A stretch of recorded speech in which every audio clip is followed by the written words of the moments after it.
saya Ilania Eka Andari, saya guru matematika di SMP Muhammadiyah Al-Mujahidin Gunung Kidul.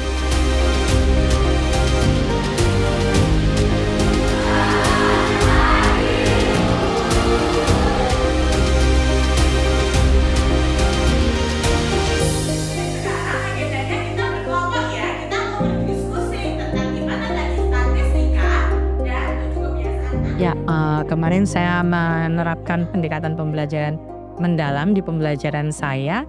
Jadi kemarin ketika saya mengajarkan statistika, saya mengaitkan materi statistika itu dengan kehidupan sehari-hari anak.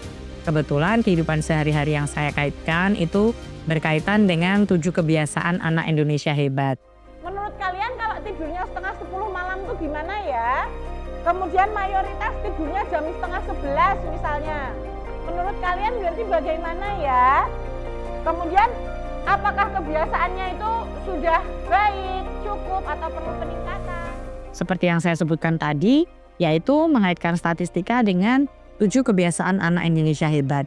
Jadi saya meminta mereka untuk mengumpulkan data selama 1 pekan. Mereka bangun tidur jam berapa, kemudian dalam sehari apakah mereka melakukan olahraga, jika iya berapa menit, kemudian terkait dengan bermasyarakat, mereka tidur malam jam berapa, belajarnya berapa menit.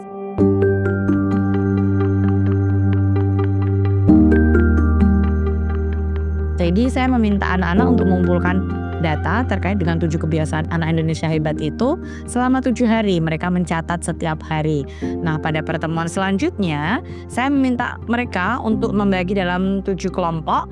Masing-masing kelompok menganalisis 1 kebiasaan anak Indonesia hebat.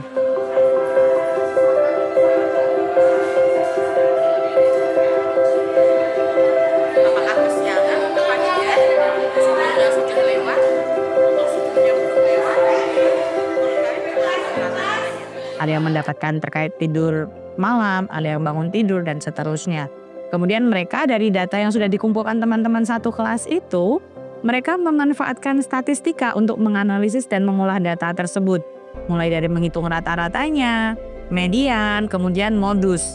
Dari situ mereka jadi tahu, oh rata-rata teman satu kelas itu tidurnya jam sekian. Oh rata-rata teman satu kelas itu belajarnya dalam 1 hari sekian menit, sekian jam, seperti itu. Nah, tidak hanya berhenti di situ, karena anak-anak juga harus bisa menginterpretasikan itu. Jadi, manfaatnya apa sih gitu dengan menghitung rata-rata mereka bangun tidur, menghitung rata-rata mereka beribadah, menghitung rata-rata mereka belajar. Nah, itu agar mereka bisa membuat interpretasi, mereka menganalisis gitu. Jadi, mereka akan jadi tahu. Kemudian pada akhir pembelajaran, mereka membuat rekomendasi nyata terkait hasil temuan mereka.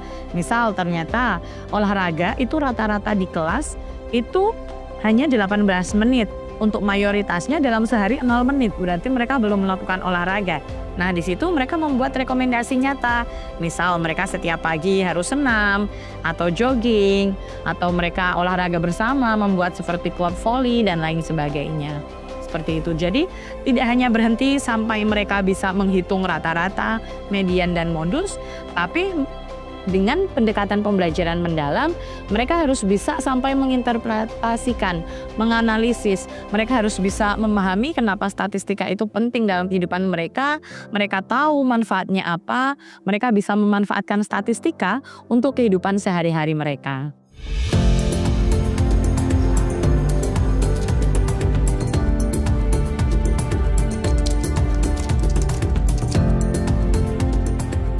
Untuk membuat rancangan pembelajaran, yang pertama menganalisis atau mengidentifikasi kebutuhan murid dulu. Jadi memang muridnya karakteristiknya seperti apa, mereka perlu atau cocoknya dengan pembelajaran metode yang seperti apa, seperti itu.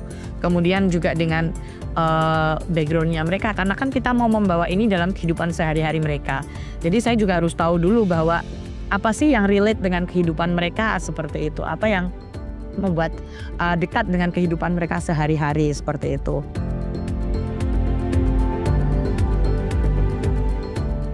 Kemudian setelah melakukan analisis atau identifikasi tadi, baru melakukan perencanaan gitu. Kadang berdiskusi dengan guru mata pelajaran matematika yang lain, guru mapel matematika yang lain, atau mungkin dengan guru wali kelas berkaitan dengan karakteristik anak itu tadi. Kemudian melakukan perencanaan. Perencanaan itu kemudian kami terapkan di dalam kelas, kami laksanakan. Nah, nanti kemudian kami setelah melaksanakan pembelajaran itu kami evaluasi. Seperti itu. Jadi memang setelah evaluasi itu nanti kami bisa tahu nih, oh ternyata metode seperti ini cocok untuk diterapkan kepada anak. Oh ternyata masih harus ada perbaikan atau mungkin ada hal-hal yang perlu ditambahkan, ditingkatkan, diperbaiki seperti itu. Alhamdulillah hari ini kita melakukan tombel tahap pertama. Saya sedikit kesulitan bagaimana supaya siswa ini bisa mengaitkannya dengan kehidupan sehari-hari, bahwa menulis teks ini juga penting, bahwa ini juga bisa berguna untuk kehidupan kalian. Ini di sini saya mengalami kesulitan seperti itu. Sebagai komitmen kami selaku pimpinan di SMP Muhammadiyah Al-Mujahidin untuk mendukung suksesnya pembelajaran mendalam, itu ada beberapa hal, yaitu tadi guru-guru mengikuti BIMTEK dari BPGTK. Kemudian kami juga menganggarkan kegiatan-kegiatan yang membutuhkan dana, sehingga kita masukkan ke dalam ARKAS untuk menyukseskan dari implementasi pembelajaran mendalam tersebut. Selanjutnya di pelaksanaan, Bapak Ibu guru yang melakukan BIMTEK tadi dilakukan pengimbasan, terutama kepada rekan sejawat.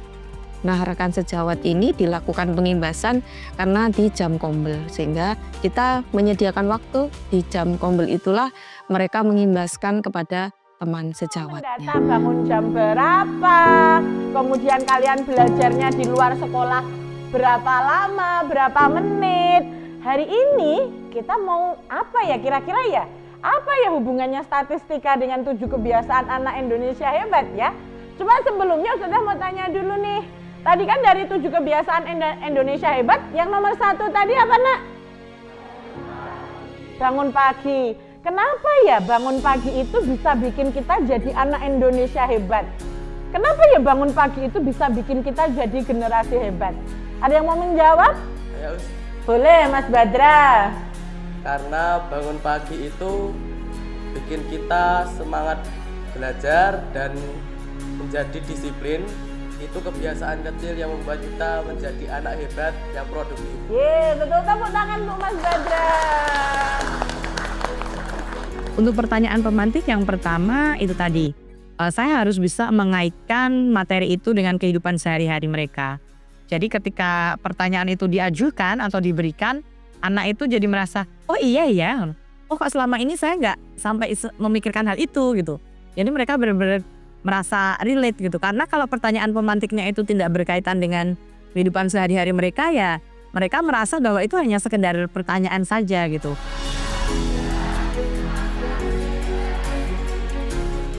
Selain dengan kehidupan sehari-hari mereka juga berkaitan itu, biasanya juga pertanyaan pemantik itu bisa saya munculkan dulu dari video. Jadi ada misal ada video yang menarik perhatian mereka seperti itu. Kemudian nanti mereka pertanyaan pemantiknya itu dari menganalisis video tersebut, itu juga bisa. Jadi memang pertanyaan pemantik itu bisa dibilang salah satu kunci agar anak itu bisa engage ke dalam materi yang mau diajarkan. Iya, awalnya bingung banget kan ini khusus aku kepikirannya ini kan matematika ya, kenapa bisa kah 7 kebiasaan anak Indonesia hebat gitu. Tapi setelah dipelajari sama Ustazah Ila, ternyata emang statistika itu ada kaitannya sama kehidupan sehari-hari.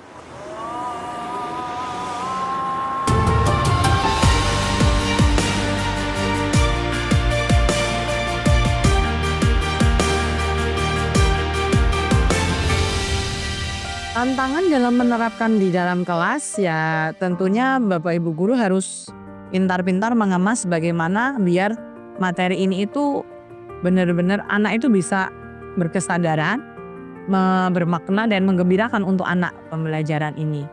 Gitu, mengaitkan dalam kehidupan sehari-hari mereka. Dan selama ini juga karena kan prinsip pembelajaran ada 3 ya seperti yang saya sebutkan tadi, berkesadaran, bermakna dan menggembirakan. Nah selama ini masih banyak miskonsepsi yang ada di masyarakat gitu bahwa pembelajaran yang menggembirakan itu berarti harus ada ice breaking, berarti harus ada nyanyi-nyanyi, berarti harus ada tepuk-tepuk atau sebagainya. Padahal sebenarnya menggembirakan tidak hanya tentang itu. Bagaimana anak itu bisa termotivasi untuk menyelesaikan tantangan, bagaimana anak menemukan aha momen mereka, bagaimana anak itu bisa merasa gembira ketika mereka bisa menyelesaikan permasalahan mereka, itu adalah menggembirakan. Nah itu juga merupakan salah satu tantangan bagaimana Bapak Ibu guru itu bisa membuat anak merasa, oh aku udah paham nih, oh aku udah bisa, oh ternyata seperti ini. Nah itu juga merupakan salah satu tantangan yang harus dipikirkan Bapak Ibu, bagaimana untuk mengantarkan anak itu sampai di sana gitu. Bagaimana agar anak itu bisa merasa, oh ini pembelajarannya penting, seperti itu. Kalian bisa membiasakan membaca ulang catatan pelajaran misalnya.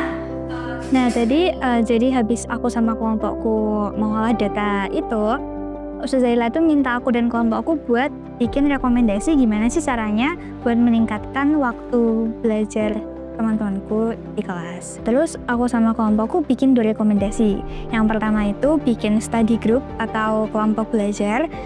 Nanti itu misal bisa seminggu ketemu 1 kali. Nggak harus di sekolah, di kafe atau di rumah pun bisa. Terus yang kedua, aku bikin rekomendasi buat teman-temanku itu setiap hari paling nggak 10 menit baca ulang catatan materi di sekolah. Yang namanya refleksi. Kita refleksi bareng-bareng ya. Kita lakukan hari ini udah belajar apa sih? Kalian dapat apa dari pembelajaran hari ini?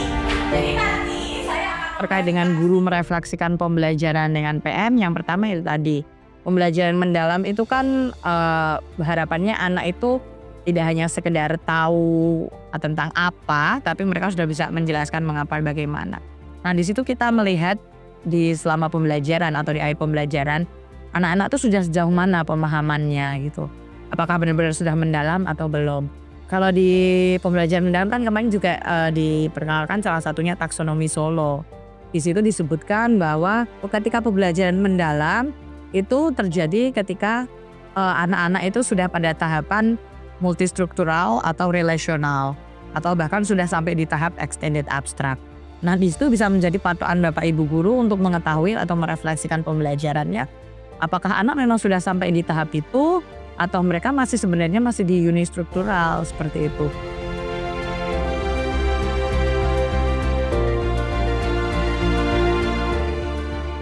Kalau masih mereka di unistruktural berarti kan itu pembelajarannya masih belum mendalam seperti itu. Nah itu bisa menjadi salah satu refleksi untuk Bapak Ibu guru, termasuk di dalamnya Bapak Ibu guru juga bisa merefleksikan dari melihat keterlibatan anak di dalam pembelajaran. Apakah selama pembelajaran itu anak-anak terlihat bergembira dalam pembelajaran, mereka terlibat aktif, mereka bisa mengaitkan pengetahuan yang lama dengan pengetahuan yang baru, mereka bisa mengaitkan dengan kepentingan dalam kehidupan sehari-hari. Nah itu juga bisa menjadi salah satu poin untuk refleksi pembelajaran oleh Bapak Ibu guru. Kalau menurut saya, salah satu yang membuat pembelajaran itu mendalam ke anak-anak, itu mereka bisa relate dengan kehidupan sehari-hari mereka atau yang sering mereka temui. Kalau untuk refleksi, kadang saya melibatkan guru lain tentunya, karena kadang kita juga butuh konsultasi dengan guru lain, ngobrol gitu ya. Misal di kelas seperti ini, anaknya karakternya seperti ini, kemudian selama pembelajaran dia begini gitu. Nah itu kami juga sering berdiskusi dengan guru yang lain, guru mata pelajaran lain juga. Jadi misal nanti di pembelajaran matematika seperti ini, di pembelajaran IPA mereka seperti apa. Jadi memang kami melakukan kolaborasi dengan Bapak Ibu guru terkait dengan penerapan pembelajaran mendalam ini.